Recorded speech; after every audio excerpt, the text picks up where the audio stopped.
Merci tout le monde d'être en ligne. Euh, Aujourd'hui, on va vous parler un peu de roadmap, d'A/B testing, de challenge opérationnel. À nouveau, pour ceux qui n'étaient pas encore en ligne, c'est le troisième d'une série de petits webinaires d'une demi-heure qu'on fait avec Datama, Alex et moi, et que vous pouvez retrouver sur notre site web ainsi que les slides sur demande. Merci à tous d'être là. Alex, the floor is yours quand tu veux. Allez. Ouais, merci à tous de nous rejoindre pour ce dernier webinaire sur le sujet de créer un audit de conversion, que ce soit en interne ou en externe. Alors, les 2 dernières semaines, qu'est-ce qu'on a vu ensemble? La première semaine, c'était vraiment vous expliquer sur comment concentrer vos efforts dans votre société. On a parlé de conversion business model, on a parlé de comment identifier ces différents projets en interne avec des modèles comme Value Proposition Canvas. On a parlé de comment créer des audiences à l'aide de vos données analytics et de différents modèles mathématiques pour savoir quelle dimension performer le plus en fonction de certaines métriques. On a appris à comment visualiser ces customer journey. Le deuxième, c'était vraiment sur voilà, quelles sont les informations internes et externes que l'on peut regrouper afin de voir voilà, quelles étaient nos opportunités, que ce soit d'un point de vue de notre compétiteur, que ce soit d'un point de vue interne, comment aller plus loin aussi dans notre analyse de funnel, comment set des bons objectifs quand on parle d'optimisation. Et ça, c'est généralement des sujets qu'on retrouve très souvent de toute façon dans tous les audits CRO, que ce soit en interne ou avec un prestataire ou des agences. Mais aujourd'hui, on voulait parler d'un sujet qui est très très peu abordé, qui sont les sujets opérationnels. Et vous allez voir que c'est extrêmement important, j'ai pas envie de dire que c'est négligé, mais c'est souvent oublié de par la nature du CRO et de par la nature que ça a pris spécialement en France. On va essayer de vous apporter un angle un peu différent dessus, de vous expliquer aujourd'hui pourquoi c'est important et comment l'approcher. Alors, on va parler de business maturité dans le contexte du CRO et de l'expérimentation. On va essayer aussi de comprendre quelles sont les différentes stratégies en interne qu'on peut avoir pour améliorer tout ce qui est CRO A/B testing, que ce soit aussi bien de l'analyse statistique ou de l'analyse de programme du programme de management. Et aussi, voilà, Guillaume vous présentera un sujet qui est super important et qui est aussi très souvent négligé, c'est la compréhension de la significativité en A/B test. Alors, juste pour commencer ce webinaire, une citation que j'avais envie de partager avec vous, c'est un peu, si je devais regrouper les 50 dernières sociétés que j'ai aidé à insérer, à créer un programme de CRO, c'est la façon, si vous voulez, qu'une société run son CRO programme, c'est au moins, j'ai l'impression, pour moi, 10 fois plus important que son outil d'AB test. Mais cependant, la première chose que font la plupart des sociétés, la plupart des gens quand ils lancent un programme d'expérimentation, c'est de choisir un outil. Alors, je n'ai pas forcément de données sur ça, moi, c'est vraiment mon vécu. Quand j'étais à l'époque solution engineer chez un outil d'AB test qui est probablement le plus répandu sur le marché, très souvent, on allait voir nos prospects, on leur demandait pas forcément voilà, quelles fonctionnalités directement on allait leur vendre, mais où ils en étaient dans leur programme, ce qu'ils souhaitaient accomplir. Et ils nous disaient très rapidement, voilà, nous, la première chose qu'on veut faire, c'est choisir un outil. Et je trouvais ça dommage parce que nous, on était vraiment là pour leur aider à choisir le meilleur outil, les meilleures fonctionnalités pour leur programme. Mais finalement, ils n'avaient aucune idée de ce que c'était. Ils voulaient tout simplement commencer par prendre un outil d'AB test et ils pensaient que prendre le meilleur outil d'AB test, ça allait pouvoir leur permettre d'avoir les meilleurs résultats possibles. Mais c'est vraiment pas ça. Je recommanderais, je pense, avec du recul, de toujours commencer son expérience A/B test, de toujours commencer à créer votre programme, à créer cette culture en interne et voilà, vers la moitié de ce life cycle, seulement choisir un outil.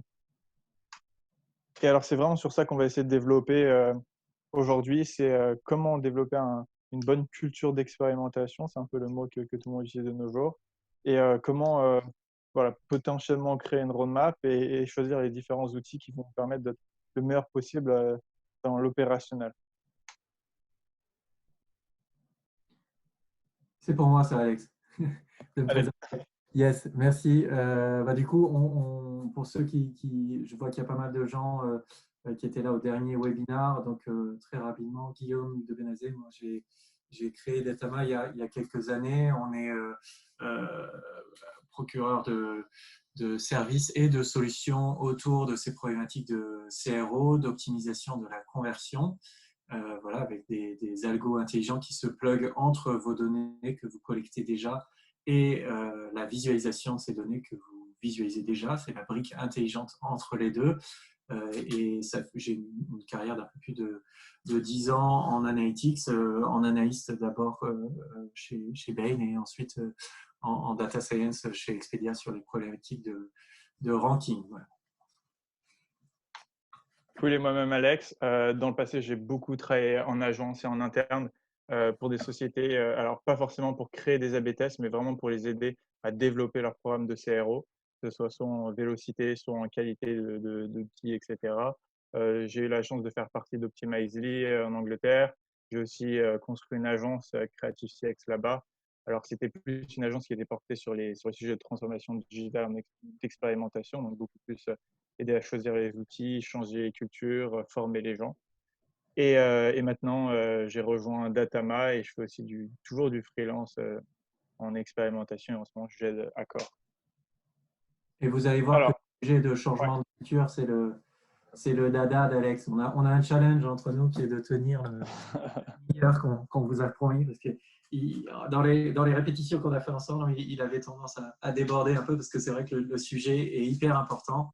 Voilà, de la culture, d'instiller cette pensée d'A/B testing, d'expérimentation avant de choisir un outil, avant de tourner absolument un A/B test là tout de suite maintenant. C'est vrai. On pourrait en parler pendant des heures, mais on va essayer de commencer ça encore 10-15 minutes. Alors, on va commencer par l'opérationnel. La façon dont vous faites votre opérationnel, j'ai envie de dire CRO, est extrêmement important. Trop souvent, on voit en interne que les gens ne se concentrent pas assez sur résoudre des problèmes et ils essaient plutôt de tester 2-3 idées. Et alors, comme on parlait la dernière fois, c'est ce qui va très souvent essouffler votre roadmap après seulement 2-3 tests. Et ça, c'est vraiment des tips qu'on va essayer de vous donner aujourd'hui, hein. Essayez d'intégrer le plus de personnes que vous pouvez à vos programmes d'expérimentation. Et alors, un exemple que j'aime beaucoup donner ce temps-ci, c'est si vous voulez les derniers hot jobs de CRO ou d'expérimentation qui sont créés par les leaders aujourd'hui, qui sont peut-être les Apple, les Spotify, les Netflix, les Booking.com, etc. C'est des jobs qui sont beaucoup plus du style DevOps, mais pour CRO. Alors, ils appellent ça Experimentation Platform Manager. Et si vous parlez un peu à ces gens, quels sont sur leurs daily activities, etc., ça va pas forcément essayer de créer plus de tests qui va plus se rapporter à du job de web analyst, business analyst ou même produit analyst. Ça va être beaucoup plus se concentrer sur cette capacité d'augmenter euh, euh, la façon dont on teste en interne, que ce soit d'un point de vue soit méthode ou d'un point de vue technologique. Des gens qui vont être même PO hein, de produits, de tool analytics, de tool d'expérimentation en interne. Ils vont essayer de développer des fonctionnalités pour faire de meilleurs A/B tests, les déployer plus rapidement, etc. Et il y en a d'autres qui vont être là pour essayer de plus en plus éduquer les gens à qu'est-ce qu'est l'A/B testing et comment l'intégrer. Et il y a quelques semaines de cela, un des créateurs de la plateforme d'A/B testing de Booking.com a fait une interview qui était super intéressante. Vous pourrez facilement la trouver. Je crois qu'il avait rejoint Booking.com en 2003-2004. Il avait commencé à construire l'outil vers ces années-là. Et il disait qu'en fait, voilà, un cinquième de son temps, à partir de 2010-2011, c'était littéralement entraîner les gens à utiliser cet outil. Donc, toutes les nouvelles personnes que Booking.com embauchait, c'était de les entraîner, c'était de les former à utiliser cette plateforme. Pourquoi? Parce que, comme l'a partagé Guillaume la semaine dernière avec son expérience d'Expedia, c'est que c'est des sociétés qui ont vraiment mis au cœur de leur croissance l'expérimentation et c'est vraiment permettre à tout le monde dans la société de pouvoir soumettre des idées sur des problèmes bien précis, sur comment les résoudre. Et finalement, si on n'entraîne pas chaque personne qui rejoint la société à submettre des idées, à construire ce genre à partager leurs idées, ça va jamais se passer. Et donc, c'est très important d'avoir, à mon avis, ce rôle en interne. C'est même plus important, à mon avis, d'avoir ça que d'avoir une personne qui soit juste dédiée à créer du test. Parce que finalement, dans la plupart maintenant des pôles digitales qui existent, dans les sociétés. On aura déjà ces web analystes, on aura déjà ces développeurs, on aura déjà ces PO qui existent. Donc, si vous les formez exactement à suivre cette méthode d'expérimentation, vous avez déjà toutes les ressources présentes euh, pour, euh, pour faire du CRO. Ça, c'est très important. Et pour que ça rentre dans la culture, moi, j'ai un binôme qui travaille avec moi à accord sur ces sujets-là. Et un truc génial qu'il a fait, c'est par exemple à la fin de chaque email, dans sa signature, il a mis Have a test idea. Donc, si vous avez une idée, vous pouvez le submit sur ce form. Et c'est juste, voilà, c'est vraiment rentrer dans ces petites habitudes que tout le monde sait qu'il peut déposer une idée dans une espèce de boîte à idées digitale, bien sûr. Et c'est super important. Alors, un autre concept que j'avais envie de mentionner sur le point de vue opérationnel, on entend très souvent ce mot vélocité, on entend très souvent qu'il faut essayer de faire le plus de tests possible. C'est vrai que si on se compare un peu au cadre de ce, de ce milieu, je parlais à un PM de Bing dans les années 2013 et qui disait qu'ils étaient déjà à 10 000 tests à peu près simultanés sur leur search. Alors quand on est même une société du CAC 40 et on fait seulement 2-3 tests par mois, on a tendance à vouloir faire de plus en plus de tests possibles. C'est pas forcément la bonne chose. Essayez de réfléchir à ce qui est tempo, c'est-à-dire si vous prenez par exemple un business unit et vous commencez à vous dire voilà, je vais faire 2 tests par mois avec eux, essayez de garder ces 2 tests. Ne regardez pas forcément la chose dans sa globalité, ne faites pas 2 tests avec ce business unit, le mois d'après 2 tests avec un autre, parce que finalement vous allez jamais, vous allez peut-être faire de plus en plus de tests, mais vous n'allez pas constamment pouvoir améliorer ce business unit. Et l'idée du CRO, c'est quand même voilà, une augmentation incrémentale de ces taux de conversion ou juste tout ce qui est customer performance. Alors, 5 questions que j'aime bien poser que je fasse en audit en interne, en externe ou même en tant que practitioner dans une société, c'est constamment poser ces 5 questions pour un peu savoir la maturité dans laquelle je me trouve. Et très rapidement, la première question que je me dis, c'est voilà, qui dans l'organisation est investi dans cette idée d'expérimentation de CRO? Est-ce que c'est seulement une personne? Est-ce que c'est un unit qui pourrait être marketing? Ou est-ce que c'est seulement un squad d'un produit? Et en fonction de ça, vous allez pouvoir rapidement vous demander, enfin, réaliser à quel niveau de maturité le business est. Si c'est qu'une personne, voilà, on ne va pas parler de culture encore. Je parlerai de culture seulement si peut-être 2-3 business units ont au moins ce concept d'A/B testing, que ce soit marketing, produit, etc. Euh, une question que vous pouvez vous poser, c'est à quel point chaque expériment est connecté to the next. Alors ça, c'est une question assez intéressante pour se demander si vous testez seulement des idées ou si vous testez en fait beaucoup plus, si vous testez des concepts, si vous testez des thèmes. Pourquoi? Parce que si vous testez des thèmes, donc si vous essayez par exemple d'améliorer la vitesse de chargement d'une page, logiquement, chaque test devrait suivre l'un l'autre. Alors peut-être, vous vous dites au début, je vais essayer de tester voilà, la taille de mes assets. Ensuite, je vais peut-être essayer de tester la façon dont je les load, etc. Mais il y a forcément une suite logique. Si c'est seulement des idées par-ci, par-là, vous allez voir, il y a moins de connexion et ça peut vous aider dans votre maturité à vous dire que voilà, chaque test devrait avoir un next ou au moins jusqu'à temps que vous ayez résolu un certain problème. Quelle est mon approche au user research? On a parlé beaucoup de user research, des différentes méthodes sur ces deux derniers webinaires, surtout dans le numéro 2. À quel point vous utilisez ces méthodes pour trouver des hypothèses? Ça rejoint un peu la question précédente. Est-ce que c'est seulement des idées qui sont un peu partagées à droite, à gauche ou des idées qui viennent d'en haut? Ou est-ce que constamment vous avez de la recherche qui est faite à travers vos différents compétiteurs, à travers ce qui se passe sur votre marché pour construire vos choses, ou même des analyses internes qui sont constamment faites par vos web analystes pour enrichir cette pipeline d'idées de test. Une question qui est super importante, c'est comment vous managez en interne votre programme. Euh, Est-ce que vous faites seulement, je ne sais pas, vous partagez les résultats par des emails? Est-ce que tout votre programme est managé sur un Excel? Alors, certaines personnes peuvent en rire, mais j'ai déjà vu ça dans des sociétés qui sont dans les 10 gros plus logos au monde, avoir certains business units qui managent leur programme depuis un Excel. Alors, il n'y a rien contre ça, mais ce n'est pas forcément le plus adéquat, ce n'est pas forcément le plus user-friendly. C'est parfois difficile à partager, les gens ne veulent pas s'y perdre. On va en parler un peu plus tout à l'heure de comment vous allez pouvoir mieux manager votre programme avec des outils comme Jira, Confluence, etc. Et aussi, voilà, quelles sont les différentes fonctionnalités de vos outils. Est-ce que vous utilisez seulement une solution client-side? Est-ce que vous regardez sur du server-side? Est-ce que finalement le client-side, c'est relevant pour vous, surtout quand vous allez choisir votre outil? On en parlera un peu plus tout à l'heure aussi. c'est que je me souviens rencontrer un ex-VP d'Expedia qui était ensuite parti chez Money Supermarket. À l'époque, je sortais d'Optimizely. On avait vendu cette solution, donc Money Supermarket. Et ce qui était intéressant dans la conversation avec lui, c'est que c'était pour la première fois qu'il entendait parler de client-side solution. C'est-à-dire que lui, dans le passé, il avait seulement été server-side. Je pense aussi à un dirigeant d'Amazon qui a récemment rejoint une des sociétés pour laquelle je fais du consulting.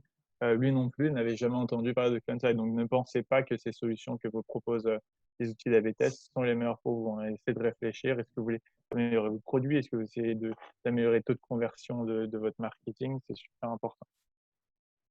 Et donc, tout ça, ça mène à vraiment essayer de construire un modèle de maturité pour votre business. Euh, Pourquoi c'est important? Parce que si vous voulez augmenter le nombre de tests que vous faites, si vous voulez augmenter la qualité de culture d'expérimentation que vous avez dans une entreprise et grandir de cette façon, c'est important d'avoir une direction. Et c'est quelque chose que j'essaie, moi, personnellement, d'inclure dans mes audits ou quand je rejoins une société, de pas seulement essayer de faire grandir ces KPIs, mais pour faire grandir ces KPIs, il va falloir grandir le taux de maturité. Ça, c'est souvent des concepts qu'on parle dans les sujets de transformation digitale. Hein. Là, votre capacité à faire quelque chose, mais votre capacité aussi à les exécuter. Et c'est une matrice qui est très, très souvent intéressante à regarder. Par exemple, si demain vous achetez un marteau, vous avez la capacité de faire rentrer des clous dans le mur, mais est-ce que vous allez le faire? C'est pas sûr. Ce que je veux dire par là, c'est que c'est pas parce que vous achetez le meilleur outil d'A/B test au monde que vous allez pouvoir l'utiliser à 100%. Généralement, les chiffres que j'avais entendus de ce genre d'outils, en termes d'utilisation de features, ça a toujours été entre 17 et 23%.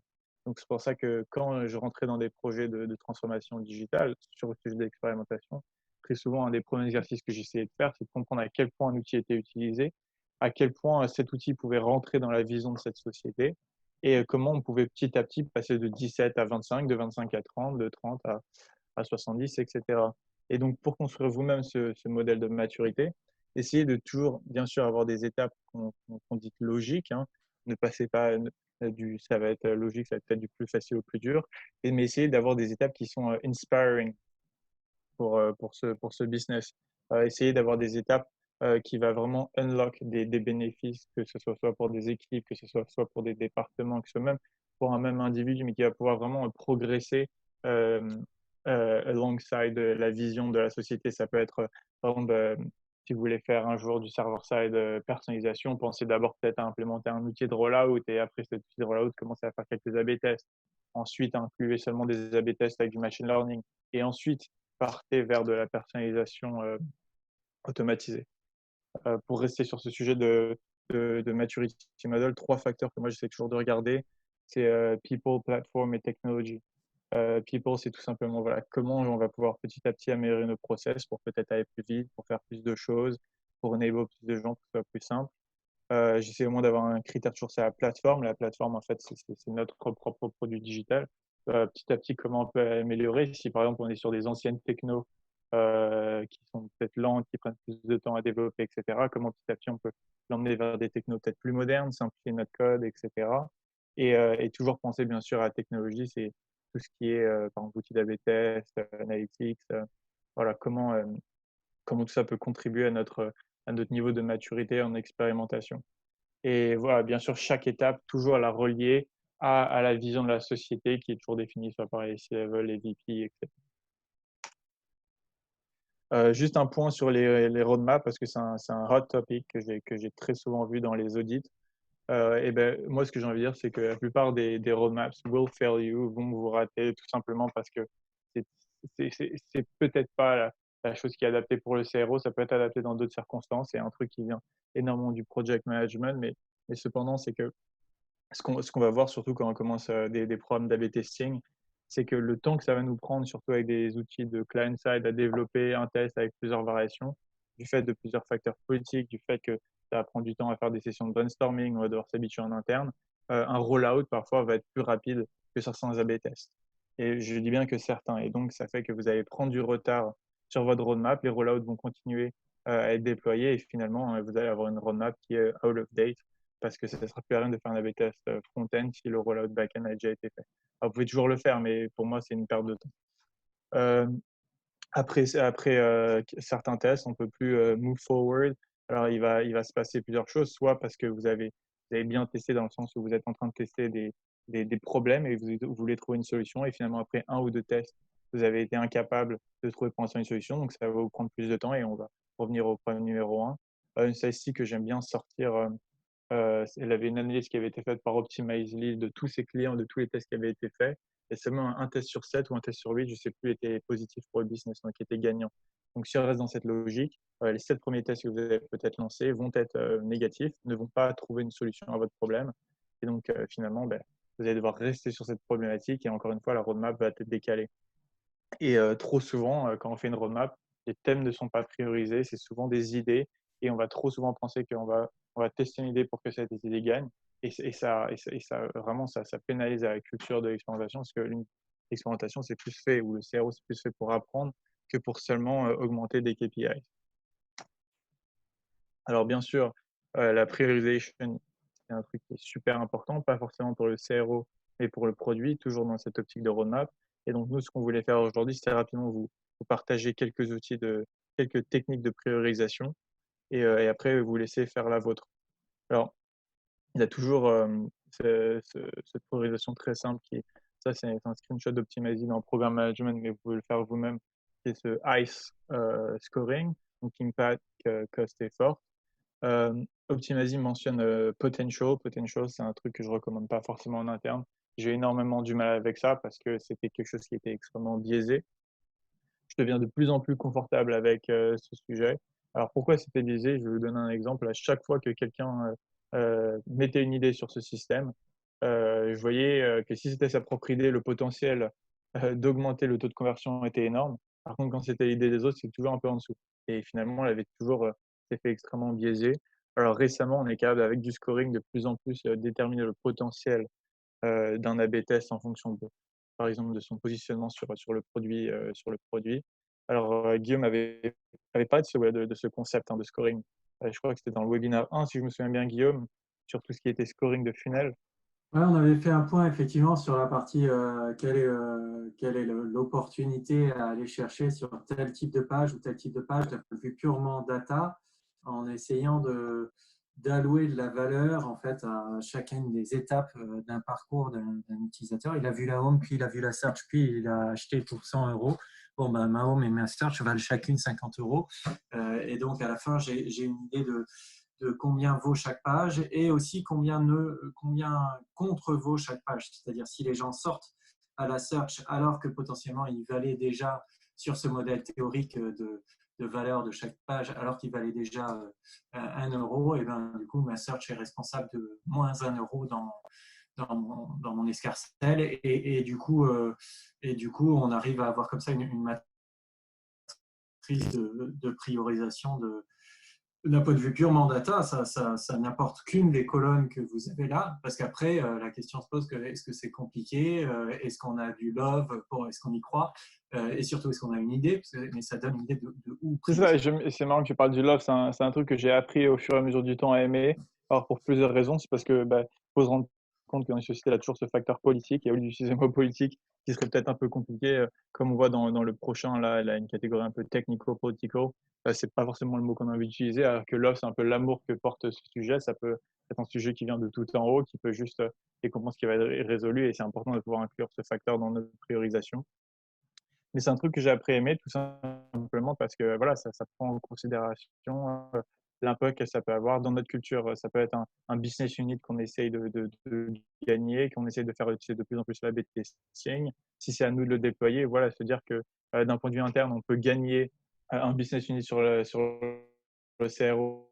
Je pense qu'en Love, je mettrais peut-être la note maximum. Il faut savoir aussi pouvoir se dire les bénéfices court terme, mais aussi long terme de lancer un A/B test pour ces gens. Et alors là, je vous en partage un autre qui est assez connu dans le monde du CRO. C'est fait par une agence Conversion XL. Ils ont appelé ça le PXL. Alors ça, j'ai un peu envie de dire, c'est un niveau assez avancé. Ils vont prendre énormément de facteurs. Alors, ils vont prendre en considération, par exemple, le poids d'un test. Ils vont aussi prendre la qualité de vos insights, que ce soit feedbacks, etc., user testing. C'est un truc, si vous arrivez à un niveau assez avancé, que vous allez pouvoir utiliser. Je les ai juste partagés. Après, en interne, je pense que vous serez capable de penser lequel est le plus adapté pour vous. Commencer par le plus simple et aller peut-être vers le plus élevé une fois que vous avez, je sais pas, ça c'est un bon modèle si vous avez une cinquantaine de tests que vous ayez priorisé. Mais si vous avez que deux, trois idées, ça sert à rien de rentrer dans un modèle aussi compliqué. La seule chose que j'ai envie de rajouter dessus, mon petit tips, c'est ce que j'adore, ce que Optimize a fait sur celui-là. Vous avez vu là mon nom ici à gauche. Vous allez pouvoir inviter plusieurs gens à noter. Alors, créer ce système de démocratie, vous avez pensé que ça va peut-être, ralentir le processus, que ça va un peu le biaiser. Oui, mais en fait, le fait de partager, de donner chacun sa capacité à donner son avis sur la priorisation des tests, ça va enlever, j'ai envie de dire, beaucoup de problèmes sur le moyen et le long terme, de gens qui ont l'impression que leurs idées ne sont jamais priorisées. Et alors, ça va si vous êtes 10 à noter, bien sûr, certaines idées vont toujours rester dans le backlog. Au moment que chaque personne puisse s'exprimer sur le sujet, vous allez voir, ça va enlever certains conflits. Ça, c'est juste mon petit tips. Donc, pour résumer un peu tout ça, hein, rester dans le même esprit, winning CRO, c'est la communication, de la communication, de la communication. Et quand vous faites votre audit, quand vous continuez dans votre progression interne, posez-vous encore ces questions. Est-ce que je suis en train de construire des silos ou est-ce que je suis en train de vraiment intégrer ce processus en interne? Si vous commencez à créer des silos, ça peut marcher jusqu'à un certain niveau, mais très rapidement, le niveau de maturité va être coincé parce que vous n'allez jamais pouvoir créer une équipe assez grande pour server tout le business. Et si vous pouvez, ça sera probablement pas la façon la plus effective parce que vous allez toujours créer des problèmes de communication, vous allez créer des redundancies, vous allez créer des duplications de travail. Et donc pour ça, vous posez-vous la question comment je manage mes idées, les hypothèses. Là, on vous a parlé de priorisation. Il y a plein d'outils de priorisation qui existent, qui incluent aussi les idées, le management. Essayez d'intégrer les logiciels, par exemple, qui sont le plus utilisés de management dans votre société, que ce soit Trello, que ce soit Jira. Si vous n'en avez pas, regardez des choses comme Effective Experiment, et même si c'est par Skyscanner, c'est un SaaS qui a déjà quelques années et qui est assez mature, qui est dedicated à la création et au management d'idées CRO. Mais la plupart des outils le feront. J'ai déjà vu des outils aussi comme Notion qui ont été transformés pour manager tout ça et ça marche extrêmement bien. Posez-vous la question aussi sur comment vous partagez vos learnings. Si vous voulez, l'objectif, c'est toujours que tous les business units puissent aussi utiliser cet apprentissage, puissent bénéficier de ce que vous avez fait dans vos A/B tests. Si c'est quelque chose qui est impossible à digest, si c'est un slide, si c'est un deck de 12 slides, personne ne va le lire et finalement, vous n'allez pas pouvoir grandir cette culture. Euh,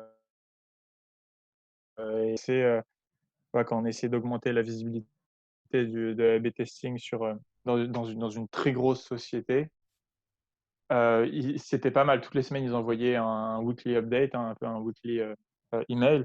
Mais malheureusement, ils envoyaient un deck de 12 slides par test avec les différents browsers, comment ça s'appelle, les résultats sur différents browsers, tous les différents screens de performance, etc. Si moi demain, je sais pas, je suis PE ou même je suis quelqu'un qui fait au customer experience, c'est pas forcément quelque chose qui m'intéresse. C'est de créer peut-être un deck de 2-3 slides. Je me souviens à l'époque, il y avait un site qui s'appelait Which Test One. C'était la contrôle de la variation et vous deviez découvrir enfin, vous devez deviner laquelle était la meilleure. Essayer de gamifier ça. La gamification, c'est quelque chose qui rentre énormément maintenant dans le management moderne afin de partager le mot. Et ça, c'est des petits tips comme ça qui vont permettre de grandir cette culture d'expérimentation. Et finalement, un truc qu'on va quand même parler, même si on pense à la culture d'expérimentation, c'est beaucoup plus basé sur le management, mais choisir un outil, c'est extrêmement important. On connaît tous le dicton, un bon ouvrier a de bons outils. Moi, je vais vous reconseiller, je vais conseiller trois facteurs que j'ai toujours inclus dans mes RFP, ou dans les RFP que j'ai dû faire quand j'étais chez Optimize, c'est la sécurité. N'oubliez pas que si vous choisissez un outil, que ce soit front ou back-end, hein, de nos jours, ils vont avoir accès, ils vont pouvoir injecter soit du JavaScript directement sur vos pages, soit directement sur votre source code. Vous voulez pas que votre DSI ou CTO ou que votre sécurité un jour vous dise ah ben maintenant vous pouvez plus utiliser ça. Donc, vérifiez énormément que c'est un outil avec très bonne sécurité. Vérifiez qu'il y a de très bonne vitesse. Vous ne voulez pas ralentir la page speed de votre produit parce qu'on sait que de nos jours, c'est extrêmement important, cette vitesse de page. Mais surtout, surtout, concentrez-vous sur ease of use, que ce soit une plateforme qui soit facile à utiliser, que ce soit pour pour les marketeurs qui vont peut-être faire certains A/B tests eux-mêmes, que ce soit pour vos développeurs. Vous pouvez avoir l'outil le plus performant à vos sécurité et page speed. Si vous commencez un programme ou si vous lancez dans un programme de croissance de maturité avec un outil qui est finalement difficile à utiliser, qui a beaucoup de bugs sur son interface, etc., vous allez tout simplement tuer votre momentum et ce n'est pas l'idée. Donc, mon conseil, quand vous choisissez un outil, faites un RFP assez simple pour savoir quel est le meilleur d'un point de vue sécurité et speed. D'un point de vue facilité d'utilisation, ça sert à rien de faire un RFP, ils vont tous vous dire que c'est le plus facile d'utilisation. La plupart de toutes les interfaces sont les mêmes. Donc vraiment, après, faites un POC. Certains logiciels SaaS vont détester de dire ça, mais faites pas seulement un POC pour des performances techniques, vraiment faites un POC avec des métriques d'adoption. Alors, certains aussi vous diront non, non, mais on peut pas regarder les KPIs d'adoption, c'est pas vrai. Nous, à Datama, c'est un des premiers trucs qu'on avait mis sur notre plateforme de traquage. C'est voilà, combien de personnes créent de comptes, combien de personnes se login, sign up, etc. C'est très important, de toute façon, quand on est en phase de traquer ce genre de KPIs. Donc, n'hésitez pas à leur dire, voilà, partagez-nous ces chiffres. On a envie de voir quand on est dans une grande organisation, combien de personnes se sont inscrites, combien de personnes l'utilisent et vérifier tout ça.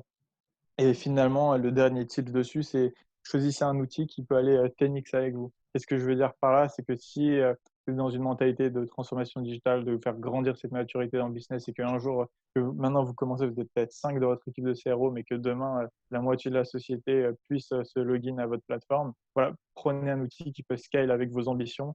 Là, rien de plus désagréable que de devoir changer un outil d'analytics ou d'expérimentation tous les 6 mois, tous les ans, tous les 2 ans. Parce qu'une fois qu'on a créé ce momentum avec un outil, devoir réentraîner les gens, devoir changer le logo, etc., c'est pas un truc qu'on a envie de face. Donc, choisissez vraiment un outil qui va scale avec votre ambition et vous verrez, vous allez vous enlever plein d'épines dans le pied. Donc, maintenant qu'on a parlé un peu de tout ce qui est opérationnel pendant des heures, on voulait vraiment vous faire un peu un ABC dans la main. Ouais, merci Alex. On va aller assez vite sur cette partie-là. L'idée, c'était de parler quand même un tout petit peu des règles et des pitfalls quand on commence à faire de l'A/B testing, en particulier d'un point de vue rigueur scientifique à, à respecter, parce qu'on peut très vite faire des bêtises. C'est à la mode, mettre à faire de l'A/B test sans réfléchir à deux fois à ce qu'ils sont en train de faire et du coup prendre des décisions qui sont assez mauvaises. Et là-dedans, ce que j'aime bien faire, moi, quand je travaille avec des clients, c'est d'écrire les A/B test policies, de dire quelles sont les règles qu'on met en place et sur lesquelles tout le monde sign off, y compris le produit, y compris les développeurs. On a réussi à mettre tout le monde, donc c'est un travail un peu facile.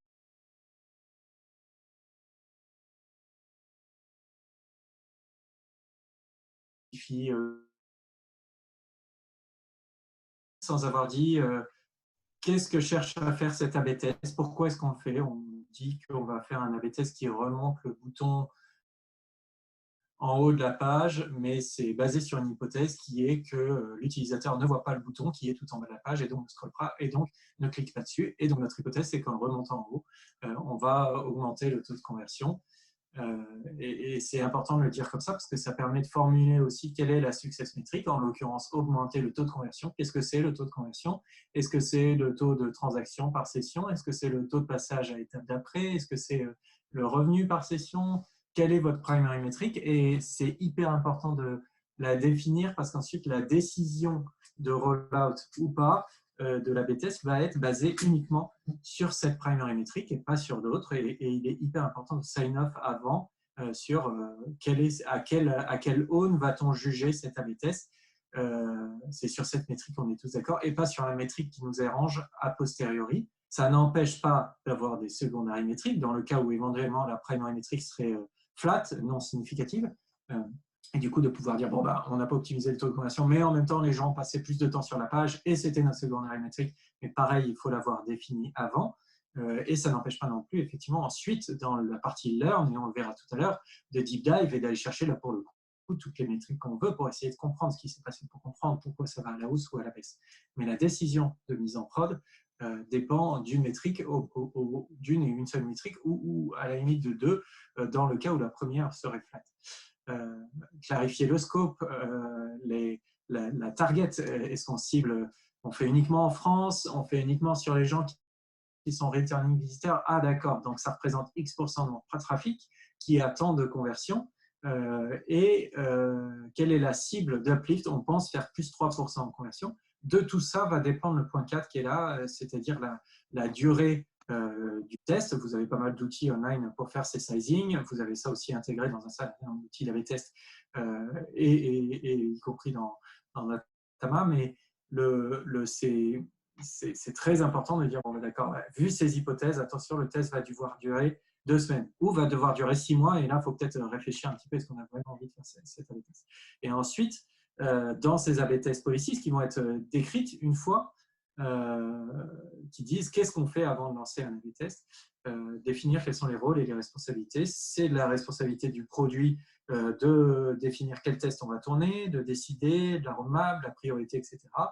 C'est pas forcément, et c'est même recommandé que ça ne le soit pas, de la responsabilité du produit de faire la lecture des résultats, parce qu'on est alors jugé parti et on a très souvent tendance, même inconsciemment, à décider que le test est positif alors qu'il ne l'est pas. Et par ailleurs, il y a un certain bagage statistique et mathématique à avoir pour faire des lectures de résultats proprement. Et donc, c'est souvent la responsabilité de l'équipe analytics ou data de faire ces lectures de résultats. Il faut qu'elles soient impliquées à toutes les étapes du process. Et puis ensuite, définir le decision framework. Dans quel cas on dit que c'est un gagnant, non gagnant, en fonction des primary métriques. Au bout de combien de temps on a le droit de killer un test s'il était complètement négatif, etc. Donc ça, c'est hyper important d'avoir ces AB test policies pour ensuite faire des AB tests dans les règles de l'art et sans franchir des barrières qui peuvent être très très dangereuses. Et donc dans les slides suivantes, on vous présente comment faire cette lecture de significativité, ce qui passe à la suivante, Alex. On va rentrer un peu dans le format du type de données qu'on peut mettre pour avoir des readouts qui soient complets et duquel on puisse apprendre. Donc, si tu passes Carrément, juste un mot dessus, je pense qu'on ne pouvait pas finir ce webinaire sur un peu l'excellence opérationnelle sans parler de significance. C'est un truc que les sociétés ont énormément investi dedans. Encore une fois, là, je peux juste parler de mon expérience à Optimizely, mais à l'époque, ils avaient fait un énorme programme avec Stanford juste pour comprendre comment parler de significativité dans les tests, de l'analyse. Je pense qu'on a fait 3 webinaires sur comment lancer un test, comment trouver de l'information. Mais cette partie, c'est probablement une des plus importantes du fait que si vous n'êtes pas capable d'apporter finalement une réponse positive ou négative à propos du test que vous avez lancé, finalement, tout ça, ça ne servait à rien. Donc ça, c'est probablement un des sujets les plus importants de l'A/B testing qui est extrêmement négligé et qui est intéressant d'inclure, que ce soit dans un audit, soit dans vos études internes, de savoir voilà, quelles sont vos capacités d'analyse post-A/B test, où vous en êtes. Et c'est vraiment en relation avec tous ces sujets qui sont abordés sur est-ce que vous croyez en votre data, quelle est ma single point of truth et quelles sont maintenant mes conditions de rollout. Ouais. Et la limite, en fait, la raison pour laquelle souvent on voit des erreurs là-dessus, c'est que ça fait un petit peu peur parce que ça demande un peu de background mathématique. Pas non plus, il n'y a pas besoin d'avoir fait Harvard ou Polytechnique pour les comprendre, mais en même temps, downloader la première spreadsheet venue sur Internet et dire que ça, c'est ça qui va faire que je décide ou pas de mettre en production un A/B test, ça peut être très très dangereux et c'est important d'avoir les compétences et parce qu'en fait on se rend compte qu'un petit site ne peut pas faire de l'A/B test à tout bout de champ, en tout cas pas sur des métriques qui sont des taux de conversion par exemple, tant qu'on n'a pas un volume significatif.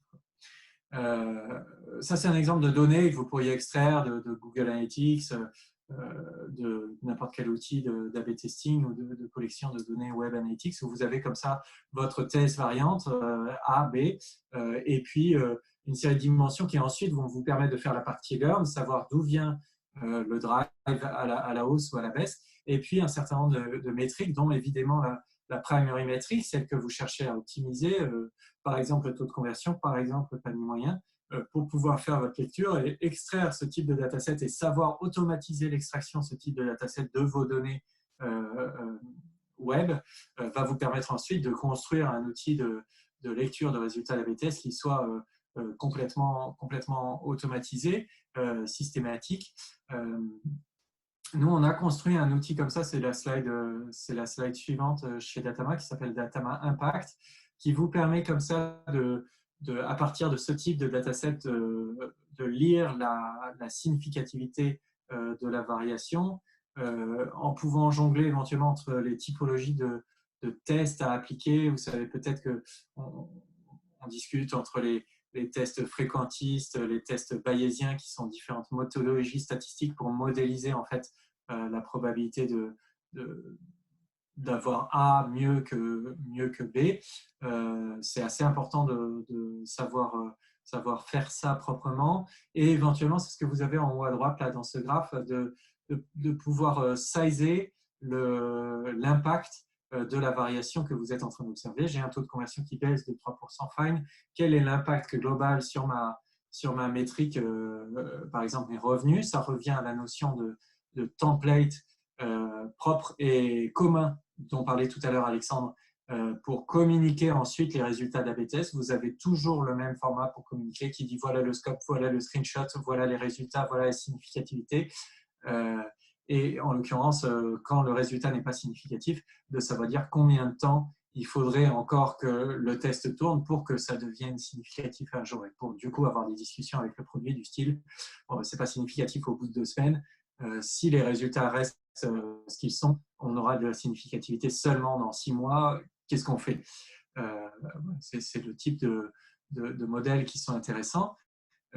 Et ensuite, la partie learn est hyper importante et je trouve que beaucoup dans le test and learn, très souvent on fait la partie test mais on fait mal la partie learn, c'est-à-dire ok, ça fait -8 là si on reprend l'exemple précédent, et on dit bon ben dommage, prochain test suivant dans notre roadmap, et en fait on ne dit pas non mais attends, ça fait -8 et ça vient d'où? Et là pour le coup on peut s'autoriser à aller chercher toutes les métriques qu'on veut pour essayer de comprendre d'où ça vient. Là vous avez le split, à gauche c'est A, à droite c'est B.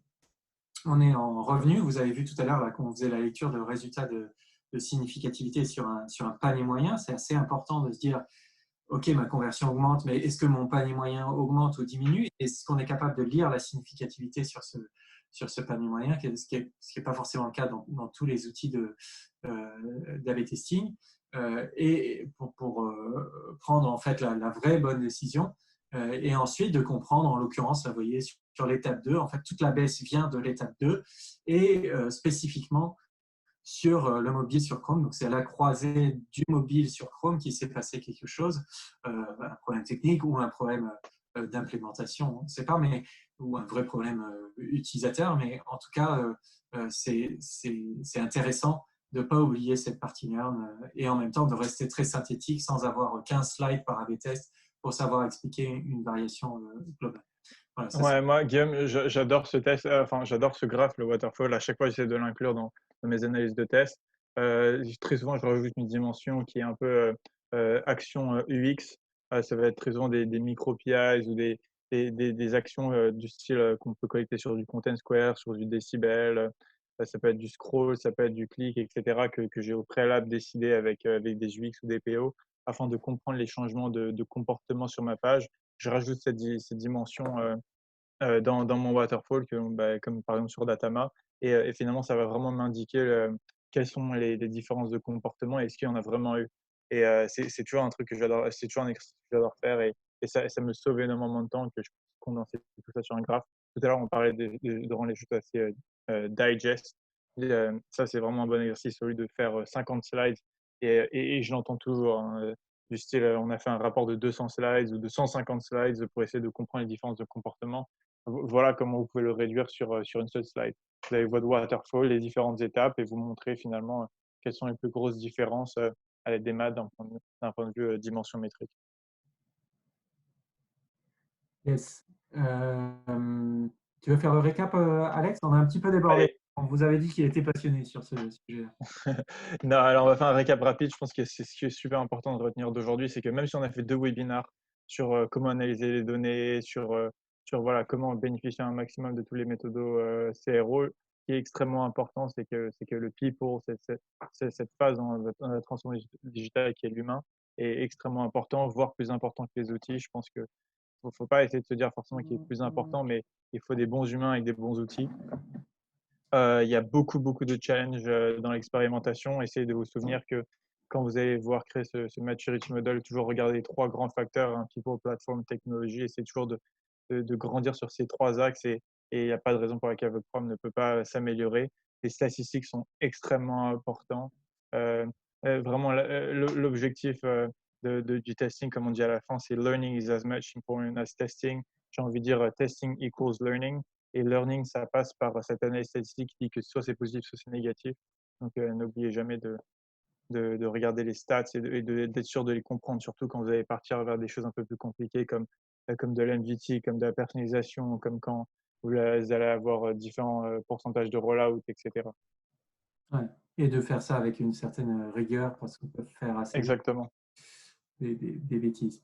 En termes de next steps, eh ben on arrive au bout de ces 3 webinaires. Merci à ceux qui les ont suivis. Vous pourrez les retrouver en replay sur Datama. On vous enverra le lien vers la petite vidéo YouTube. J'espère que vous avez trouvé ça intéressant. On évalue en ce moment avec Alex la possibilité de transformer ça ensuite en podcast régulier de manière hebdo, peut-être sur un format un peu plus court et uniquement audio. On serait très content d'avoir là maintenant vos commentaires dans le chat ou les questions-réponses. Si vous pensez que c'est quelque chose qui pourrait vous intéresser, éventuellement sur lequel vous seriez content d'intervenir pour venir donner votre point de vue, répondre à des questions, ce serait axé comme ça CRO et Analytics. Alex, tu veux dire 2 mots là-dessus? Alors, je pense que comme vous avez pu voir dans ces 3 derniers webinaires, on a beaucoup, beaucoup de choses qu'on peut discuter avec Guillaume. Je crois qu'on n'a pas d'expérience. C'est un sujet qui nous tient énormément à cœur, donc c'est quelque chose qu'on aimerait bien lancer. On a pas mal d'acteurs sur lesquels qui seraient prêts à déjà intervenir, que ce soit des personnes d'un point de vue SaaS, que ce soit différentes organisations, surtout sur parler des différents challenges que vous allez pouvoir voir dans votre organisation, que ce soit d'un point de vue maturité, que ce soit quel test lancer. Ce serait très porté, je pense, culture d'expérimentation et statistique. On avait rigolé, je crois, une fois avec Guillaume en disant voilà, un expert CRO, un statisticien, on les secoue ensemble et ça fait un peu ce podcast. Donc voilà. Voilà, donc ça, c'est potentiellement, on vous tiendra au courant et surtout, n'hésitez pas à nous faire part de vos idées et de vos questions. Évidemment, on est ouvert chez Datama pour répondre à vos questions autour de ça, autour de l'A/B testing, autour des outils, autour de l'expérimentation. C'est le moment pour des questions, même si je sais qu'on a un petit peu débordé. Vous avez un chat dans l'outil, la Zoom, pour poser des questions. Bon, ben merci. Il y avait encore, on était encore un petit peu en ligne, donc merci à ceux qui nous ont écoutés jusqu'au bout. À nouveau, n'hésitez surtout pas, vous trouverez nos mails un peu partout sur le site web de Datama, contact@datama.fr, guillaume@datama.fr, alex@datama.fr, à nous faire part de vos commentaires, de vos questions, de vos idées pour la suite. On vous remercie beaucoup d'avoir participé à ça.